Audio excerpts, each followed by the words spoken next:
Magandang hapon po sa lahat. Sa totoo lang, napagaling ko na ito noon pa. Kaso, nadisgrasya ulit. Galing eh. And, dahil marami kaming, dati akong rider, so sa mga tropa dyan na mga rider, sa mga naka-lower CC man, naka-higher CC, saka sa mga big time na katulad nila, kapag may mga ganun po kayong tama, welcome po kayo dito. So, ano yan sa idol? Ulit. Buhat ng motor, tapos yun, pop. Naramdaman ako dito. Tapos, dahil hindi ko kaya pumunta dito, tapos yun, umabot ng 2 buwan.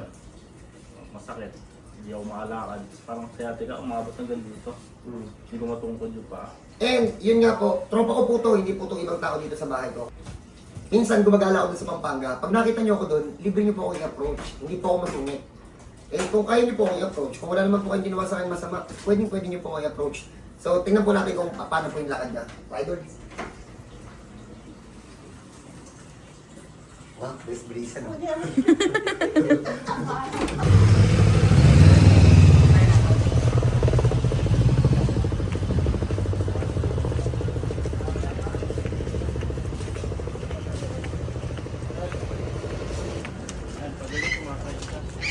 Masakit.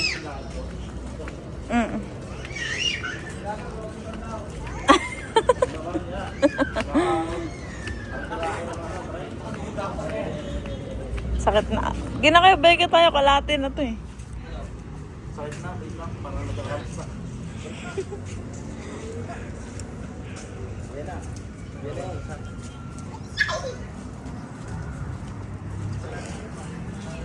Hindi tayo umabot ng Robinson. Wala pa nga.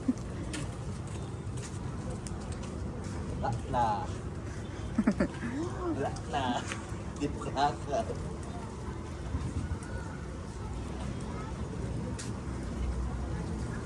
Oo ba? Hindi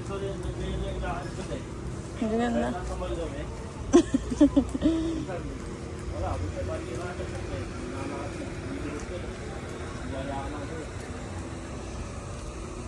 Parang nawawala din pag nalalakad mo. Pag ganyan yan, nakapasok kami, nakapindig sa amin. Himas-himas pa. Pilay na. Pilay na.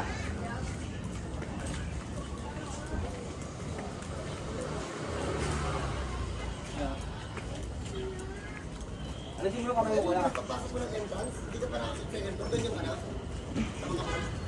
Oo, pinilot ko sa loob, nakapasok yung sa bulsa. Ginagawa ko yan. Hindi, pakita mo sa motor niya. Kaya yung motor niya, kaya napipilayan eh. Brum brum. Ang dami oh. Bakit inaayos ko lahat? Kasi kahit ayusin itong part na to, at nakikita niyo itong pagkakuba na yan, kapag yan hindi nakuha, maplat man yan, ayun, papakita ko sa inyo, maplat man yan, etong part na to nakaangat pa din, bibigay lang yan. Paano ko nakukuha yan? Secret. Nice. Hindi nag-uulan. Hindi nag-uulan, boy? Hindi. Yan. Tapos ako natutulog. Yabang ah. Siyempre. Madali itong ayusin. Doon ako natutulog, masarap pag. Totoo ba? Dahil dito? Oo, kasi nalililip. Pilipit.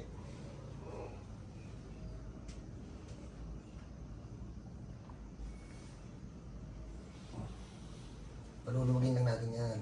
Yung mga ugat na nakaipit dyan, tatanggalin natin. Walang niya ka, meron pa dito. Oh. Aray ko, sakit niyan. Bakit?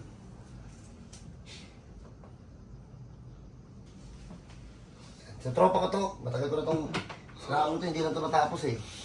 Yan, bumigay ulit. Pag pupunta kayo dito, ipatapos nyo. Kasi pag nabinat, mas masakit. Naniwala ka sa akin, di ba? Sabi ko sa'yo, pag nabinat yun, mas masakit yun eh. Kung sa mga nakakilala nito, chat nyo na lang siya. See you tomorrow. Kuya?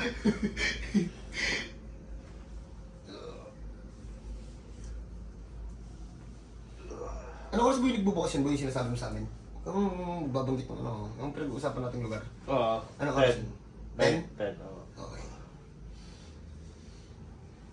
Silipin natin yung may mga tropa mo lang ha, papuntay mo doon para makita ko naman kung ano yung sitwasyon nila. Kung may makayayaya ka. Wala lang. Wala lang. O, tamo o. Tumuot agad o.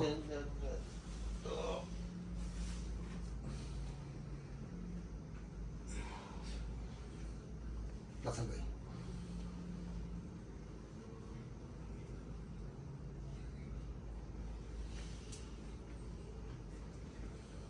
And hindi nyo kailangan patulungin yan. Padulasin nyo sa loob para pumasok na maayos.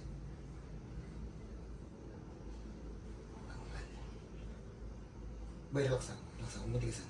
Yan. Relax lang.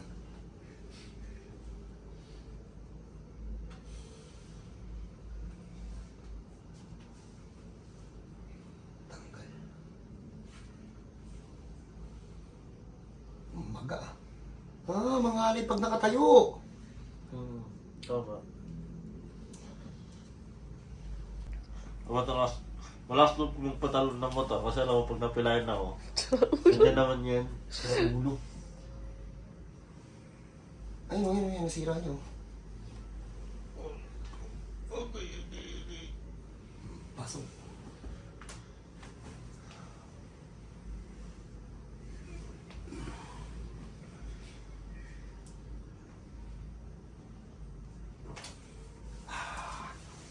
Ramdam mo yun?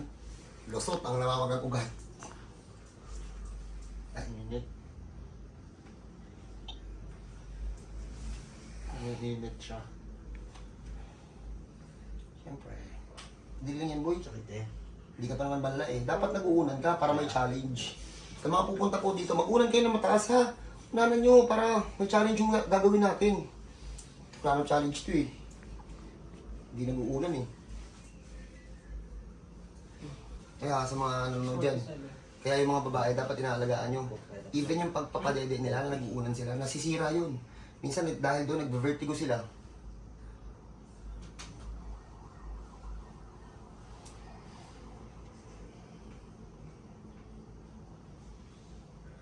Ayos. Oh.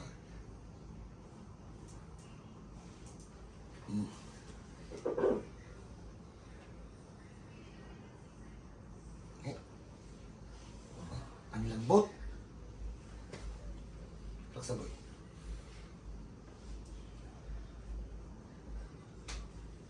Oh, halos wala na.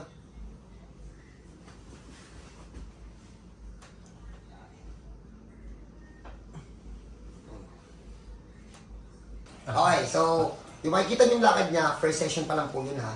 Kasi yung mga pinanggalingan nung tama niya, ano kasi ito eh, yung una niya kasi pinunta sa amin, yung katawan niya nakaganon.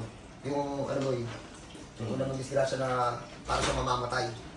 Yung pangalawa, sabi ko nga sa inyo, hindi na to ibang tao sa amin. Yung huli niyang punta dito, tinuro ko na sa kanya yon, di ba? Sabi ko, ibalik niya. Eh, nagalingan sa akin, challenge muna ako. Saka umuwi po ko ng Bicol eh.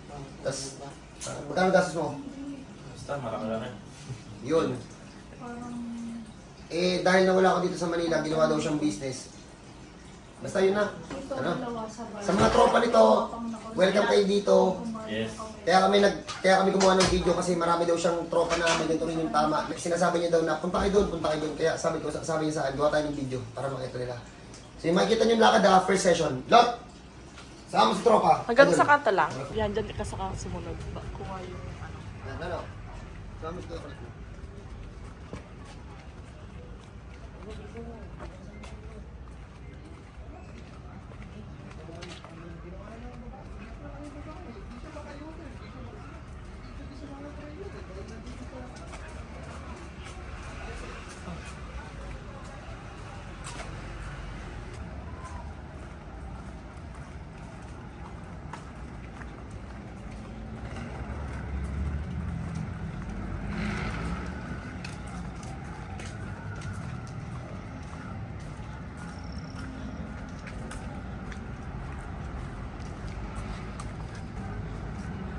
Kuya, balik ka na.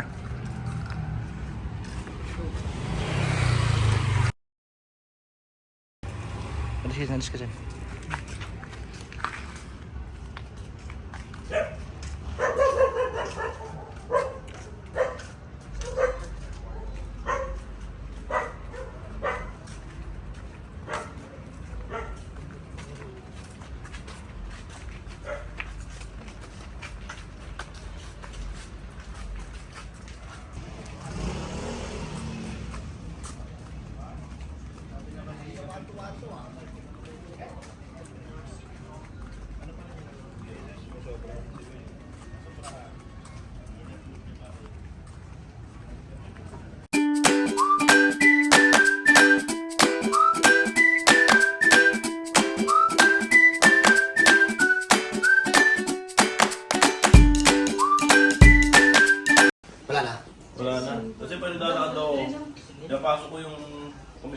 tapos minamasahe ko yung Wala na yung hindi pinagawa. ko. Hindi. Hindi ko mag-trigger kanina. Wala. Saka pinatayo ka pa dyan, matagal. Ha? Tama. Pag may ganito ulitin ko, yung pinanggalingan magapa. May mga video po ako dyan ng mga paalala para po makita mo sa uwi, pakita mo sa asawa mo. Tapos, bago ko po ito tapusin, congrats po sa pamilya niya, saka papakilala ko po sa inyo. Kilala niyo po. Ito po, ang pangalan mo ito, si Inhale Exhale. Ito naman po, nung na-first session, iyakin. So, dito, oy. Sa asawa po, please, hindi pa po ito magaling. Papatibayin naman po natin yung spine niya para hindi na po umunit. Kasi, yung pagkakaalala ko, 2 years ago, bago ko siya nahilot, na-detect ko na yung sakit na yon. Hindi niya binalik eh. O yan, baka more than that pa yung sakit. Tama, tama. O gaano katagal yun? 2023 yan. Ay, 2024, tama. Yun yung na-detect ko. Oo. Kailan pa nagsimula? Before that, mga 2023. Oh, yun ha. Please po, sana makita to ng asawa niya. Pakiingatan po, may paalala po dyan. So yun na lang po, God bless po sa lahat sa mga tropa nito. Welcome po kayo dito. Alright. Alright!